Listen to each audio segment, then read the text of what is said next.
other names that are doing the rounds as well, because you've got Kumari Selja and Bhupinder Hooda, two big names that were earlier sort of on the other sides of the divide, but now after Rahul Gandhi, got them onto the stage, held their hands together, it seemed like that stitch has finally happened. But other names like Vinesh Fogart, like Randeep Singh Surjewala, let's listen in to what they had to say. How are they looking at Haryana elections and the outcome? ये मुद्दे तो बहुत सारे हैं, लेकिन सच्चाई ईमानदारी के साथ में जो काम करता है, महिलाओं के रक्षा के लिए जो काम करता है, उसके लिए हम वोट कर रहे हैं।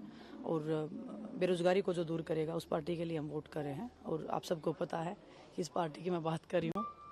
कांग्रेस पार्टी आज मैदान में है, मैं उनकी उम्मीदवार हूँ।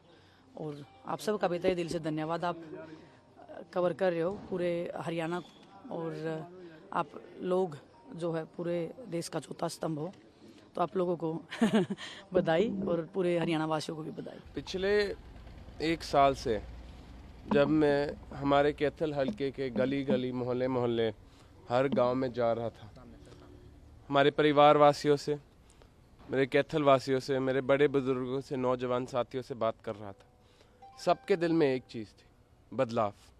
वो पिछले 10 साल इस भाजपा सरकार के, इस भ्रष्ट सरकार के, इस नफ़रत वाली सरकार से तंग आ गए थे और बदलाव चाहते थे। और मैं जानता हूँ कांग्रेस पार्टी वो बदलाव, वो न्याय देगी।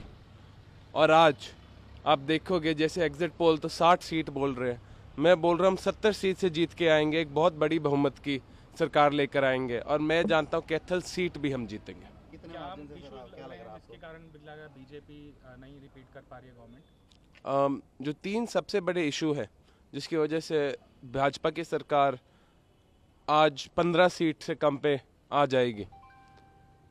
सबसे पहली बेरोजगारी। हरियाणा 3% बेरोजगारी पे होता था कांग्रेस सरकार के समय 2014 में जब हम छोड़ के गए थे सरकार, आज 40% से ज़्यादा है। मेरे जवान साथी देश छोड़ के जा रहे हैं, वो बोल रहे हैं हमारा कोई भविष्य ही नहीं रहता। डंकी से जा रहे हैं, स्टूडेंट वीज़ा से जा रहे हैं, 50-50 लाख दे के जा रहे हैं, अपने पुश्तैनी ज़मीन बेच के जा रहे हैं। हमारे गांव खाली हो जाएंगे, हमारे शहर खाली हो जाएंगे। दूसरी चीज़ विकास। इस भ्रष्ट भाजपा सरकार ने हमारे शहर में, हमारे हलके में, हमारे पूरे हरियाणा में कोई नए बड़े डेवलपमेंटल प्रोजेक्ट नहीं लेके आए हैं। जो पुराने प्रोजेक्ट कांग्रेस पार्टी ने प्लान किए थे वो ही ख़त्म किए, उसके सिवा और कुछ नया नहीं लेके आया है। ये जो पुरानी चीज़ें हम बनाई भी थी उनकी मेंटेनेंस भी नहीं कर पाया है ये, इसलिए कोई नया इन्वेस्टमेंट नहीं आया है, कोई नया बड़ा प्रोजेक्ट नहीं आया कि लोग सोचते चलो आओ हरियाणा आते हैं, देखो क्या क्या नई चीज़ें आ रही। और तीसरी, मैं 3 चीज़ें बोली थी, और तीसरी विकास और बेरोजगारी के बाद है ये भ्रष्टाचार और नफरत। इस भाजपा सरकार ने, जैसे ने कर्नाटका में किया था, एक 40% कमीशन सरकार चलाई हुई। कोई भी काम आपको करना होता है, आपको 40 से 50% तो बस रिश्वत देनी पड़ती है, और उसके बाद भी, इतनी रिश्वत खाने के बाद भी कभी कभार ये काम नहीं करते। और इतना गुंडा राज फैल गया कि आपको फरौती के फ़ोन आते हैं, दिन दिहाड़ी चोरी आती है। तो सरकार का पॉइंट क्या है?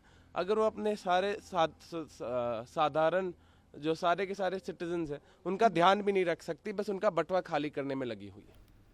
But now the Julana Assembly constituency in Haryana's Jind district has been getting a lot of attention after the Congress party decided to field wrestler Vinesh Fogart from there for the assembly election.